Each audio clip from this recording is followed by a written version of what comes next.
अस्सलाम वालेकुम वरहमतुल्लाह बरकातहू। हाजी मुहम्मद अमीन कादरी अपने भरावां की खिदमत च हाज़र है। अज मैं हाज़र होया अपने भाई जनाब अंजम सरोया साहब जिहड़े साडे तहसील तांदलियावाले दी शान ने, रहमे शाह दे विच इन्हां दा डेरा है। ये वो हस्ती ने जिन्हां ने पूरी दुनिया दे विच अपनी माँ बोली ज़बान नूं मुतारफ कराया।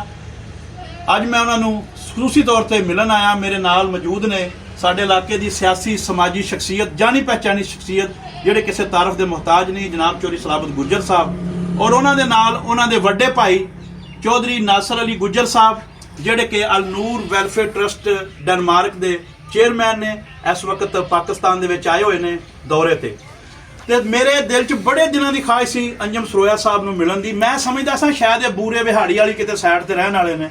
मैनूं कुछ दिन पहले ही पता लगा कि मेरे अपने इलाके के हीरे ने और मेरे ते बहुत करीब रहिंदे ने। ते अज मैं हाजी साहब नूं कि हाजी साहब टाइम कड्डो, अंजम सरोया साहब नूं मिलन जाना।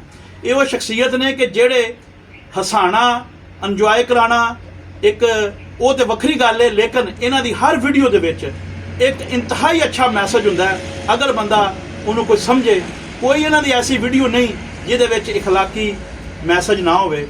अलहमदुलिल्लाह मैं अज उन्होंने कोल आया तो उन्होंने मैं टाइम देंगा कि वह भी थोड़ी जी गलबात करन साडे नाल। सरोया साहब माशाअल्लाह बड़ा दिल खुश होया तुहानूं मिल के, बड़ी खिदमत की, तुसीं सानूं बहुत अच्छा वेलकम किया वा।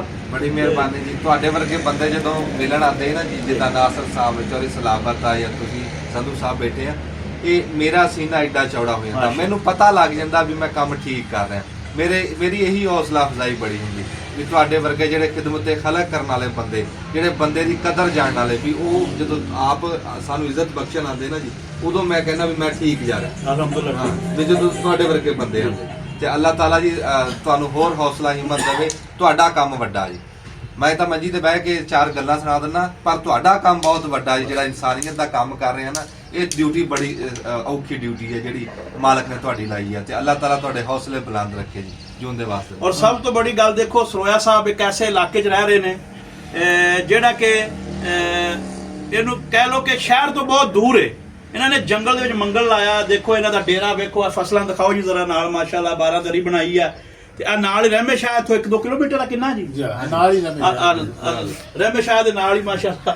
ते ਉਹ ਪਿੰਡ ਤੇ ਉਹਦੇ ਪਿੰਡ ਅਸੀਂ ਆਪਣੀ ਜ਼ਮੀਨ 'ਚ ਬੈਠੇ ਆ, अपनी जमीन च बैठे यानी डेरियां दे विच माशाअल्लाह। देखो हरियाली हर तरफ है। ते इत्थे मैं एक होर गल करांगा कि इत्थे बड़ियां बड़ियां हस्तियां आ चुकियां ने। इंडिया तो मेहमान आए अगले दिन, हाँ जी आए सी स्पैशल सरोया साहब दियां। ते इन्हां दी एक वीडियो जिहड़ी सब तो पहले मशहूर हुई सी अपनी, देख लो उन्होंने रब ने किन्ने लंघ लाए। इत्थे कहा जाता कि वातो इज्जो मंतशाओ वातो जिल्लो मंतशाओ बेयद कल खैर इन्ना का अला कुल्ले शैन कदीर। अल्लाह पाक जिन्हों चाहे इज्जत देवे, जिन्हों चाहे जिल्लत देवे, ये बेशक अल्लाह पाक के दस्ते कुदरत च है।